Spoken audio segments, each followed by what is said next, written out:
Class 10th, Civics, Chapter 2, Federalism. Good morning, children. I welcome you all to this class of Civics, in which we are going to take up this chapter, Federalism.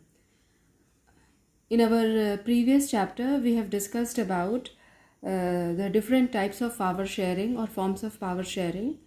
And when we were discussing that, we have talked on vertical forms or division of power sharing and horizontal division of power sharing.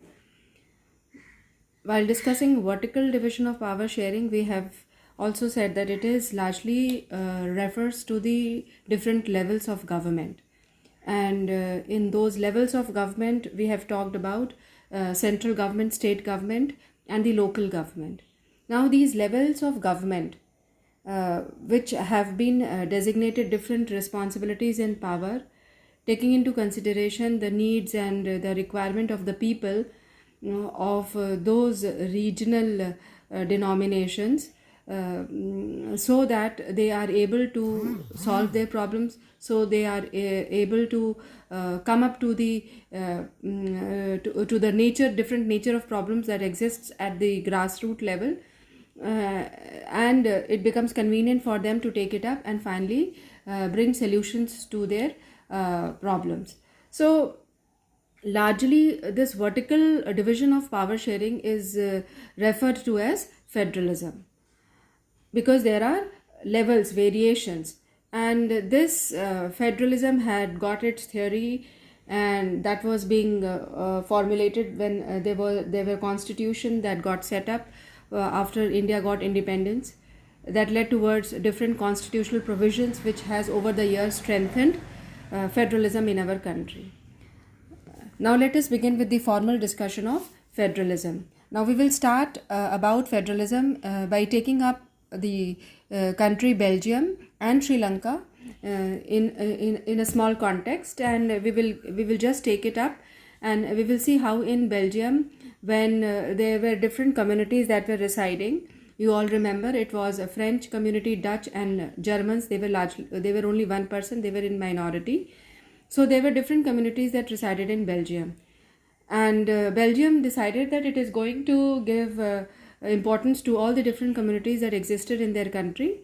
And in reference to that particular objective, it brought lot many changes in its constitution, amendments in its constitution that started from 1970 and continued till 1993, and there were largely 4 amendments that happened in Belgium, and that amendment led towards the establishment of the sharing of power among different levels of the government. And this sharing of power among different levels of the government actually accommodated with different communities and provided them satisfaction. So we see how in Belgium the sharing of power went down from the top level, that is the central government, down to the state level, and then finally towards the development of the community government. But on the contrary, if we take into consideration Sri Lanka, in Sri Lanka there was this concept of majoritarianism, and the minority community was neglected, which resulted into civil war. So what we conclude here is this, that in Belgium in 1993 finally there was a shift of power from the central government towards the state government. Okay, so Belgium shifted from unitary to a federal government.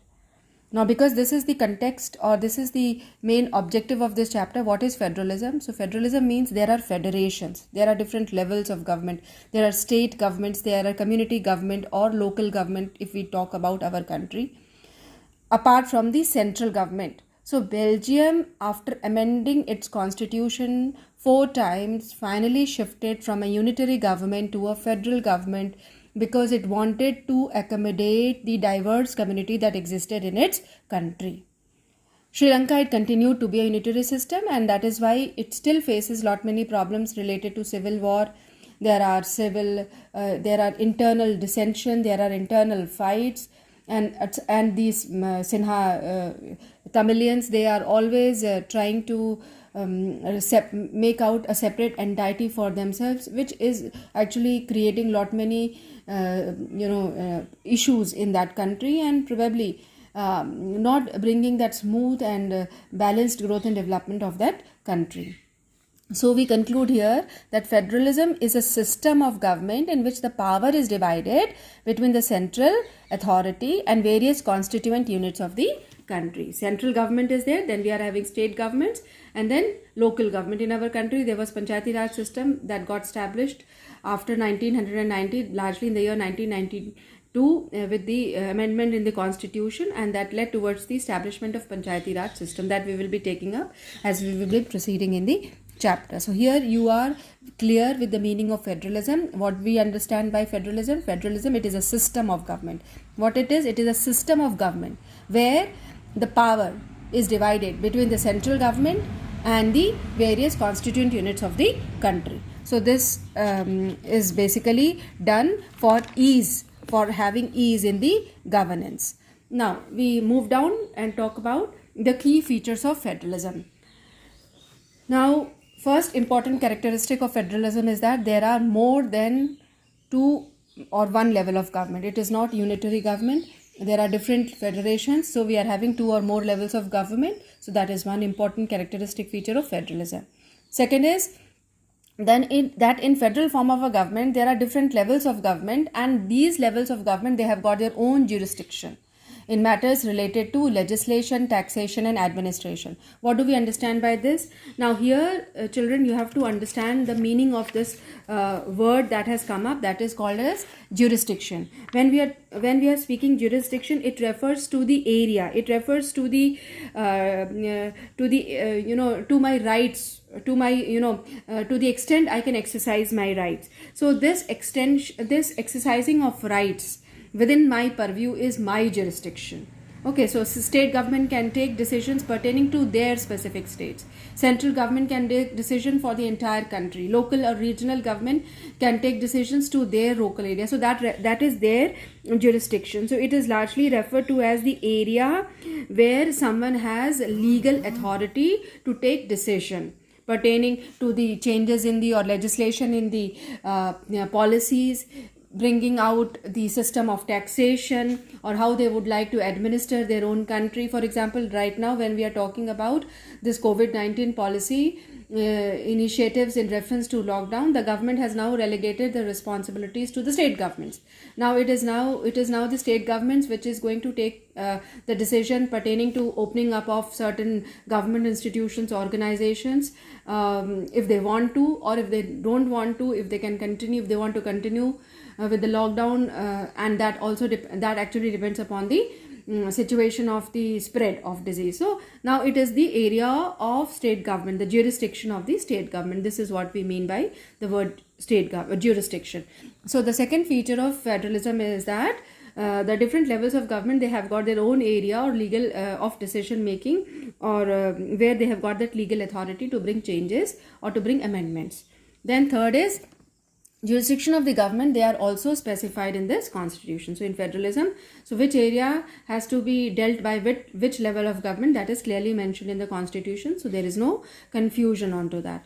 Then fourth is fundamental provisions of the constitution. They cannot be unilaterally changed by one level of government. So if we want to bring any changes in the fundamental provisions of the constitution, and we all know what are the fundamental basic tenets of our constitution, so it cannot be done by the central government or by the state government.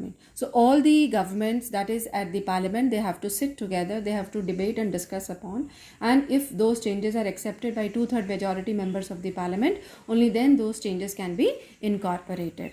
The next is courts. They have the power to interpret the constitutions. So you all are very well aware of all these things which we have already discussed, that the courts, we talk about judiciary, and they have the power, they have the right to interpret the constitution, and they largely do it when there is a decision making done by them, so that whatever verdict they are giving, that is constitutionally valid and right. Then next is sources of revenue. They are specified to ensure financial autonomy. Now what does it mean? Now for growth and development, we need money, we need revenue. So from where we are going to generate revenue, that freedom has to be given to the states. So what kind of agricultural policy they would like to have, what kind of trading activities they would like to promote in their country, what kind of technology they would like to incorporate in their production activities. That all freedom has to be given to the state governments so that they are able to generate even enough revenue for bringing growth and development of their respective states. Then last point is that federal system, it has got two important objectives. One is it has to safeguard and promote the unity of the country, because all the governance that is being done only for the integrity of our country. If there isn't any, if we don't have a country, so that then there's not going to be any growth and development. So unity and integrity is very important. So whatever action we are going to take for the promotion of growth and development in my state, that has to be done keeping in this perspective that we remain united. We are not going to have a policy which start creating divisions in the society so that people start getting discriminated and there is a uproar, or there is a kind of processions which start speaking that this government is having a prejudiced orient, or it is prejudiced with certain community, in favor of certain community or against another community. So these kind of things should not come up. So first important thing or objective of federalism is that it should safeguard and promote the unity of the country. And the second is that it should accommodate regional diversity. Accommodation, the word you are already familiar with, which we have done in Belgium. It means that we all are aware that our country is a diversified country. So we should accept this diversity, and that is the beauty of our country. So this regional diversities needs to be accepted and accommodated. Accommodate means taken care of. And if this regional diversity is accommodated, then obviously it is going to promote unity. So whatever policy that we are going to generate for the welfare, growth and development of all the community, regardless of their religion, regardless of their culture, regardless of their ethnicity or language, we have to be equal in reference to the policy that has been initiative, which promotes the growth and development of the entire community. So these are the basic key features of federalism. Moving down, we will be talking about how this federalism got formed. What were the roots for the formation of federations? So there is largely a discussion of two important roots: coming together federation and holding together federation. Now, when we are talking about coming together federation, so here it means that independent nations, independent states, okay, there was independent states, they started coming together on their own and they formed a united government. So they formed one single country. So that is basically known as coming together federations. Means states were coming together and they were forming one entity. So the example for this kind of coming together federation is United States of America, Switzerland and Australia. So what is another important characteristic of this coming together federation? Because states are coming together and they are forming an entity, a single unit. So all these states, they are having equal power in reference to the central government, vice versa central government, because they have got their own individual entity earlier used to have. So different states where they were coming together and they are forming a single nation, and United States of America. So that is the name has come up to. So and these states, they are having the same power as the central government. Now we are having another route towards federation, that is referred to as holding together federations. And in this holding together federations, what happens? For example, in our country, India was a huge country. It had provinces, states that were that existed, and princely states also that existed, and they were ruled by different princes. So when India got independence, and India was a single unit, in one single country, and it was a very big country, large country. So for ease of governance, what happened? It was decided by the constitution that we will divide this country into states, small states, and those states will be relegated powers which will give them the right to govern their respective regions. So that was called as holding together federations. So when we talk about holding together federations, it refers to a large territory or a country which decides to provide power between the constituent states and the national government. So the example we are having here is India, Spain and Belgium. Then here another characteristic feature of holding together federation is this, that the central government here tends to be more powerful in respect to the state government. So now this question is very important. Name the root. What are the two roots that led towards the formation of federation? So you can define holding together and coming together federation, the name you will give if it is 1 mark question. Then you can how coming together federation is different from holding together federations. So it becomes a 3 marks question. Already I've given you 3 points. What is the meaning of coming together federation? How the power varies from the central and the state governments, and the examples. So these are the 3 points.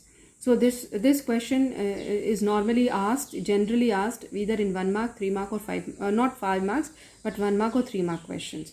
Okay, so prepare it very nicely. Then we move down to another subtopic. What makes India a federal country?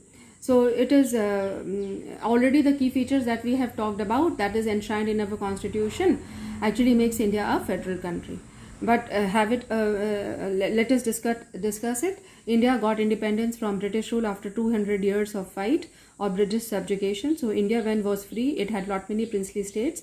They all became the part of the country. So then after India became a united, independent country, then it was decided by the central government that for ease of governance, we are going to divide our country into small states, union of states, and these states will have their own state government. So that led towards the formation of 2-tier system of government.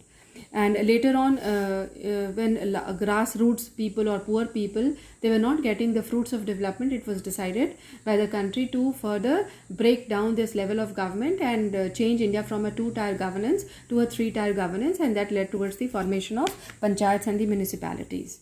Then we are having different tiers, and these different levels of government or tiers of government, they have got their own jurisdiction area where they have got the legal authority or legal right to take certain decisions in respect to its administration, development, and financial control.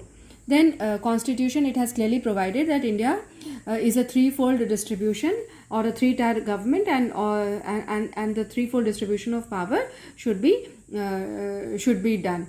So when we talk about 3-fold distribution of power, there is a mention in our constitution of union list, state list, and the concurrent list. So we will discuss here what are the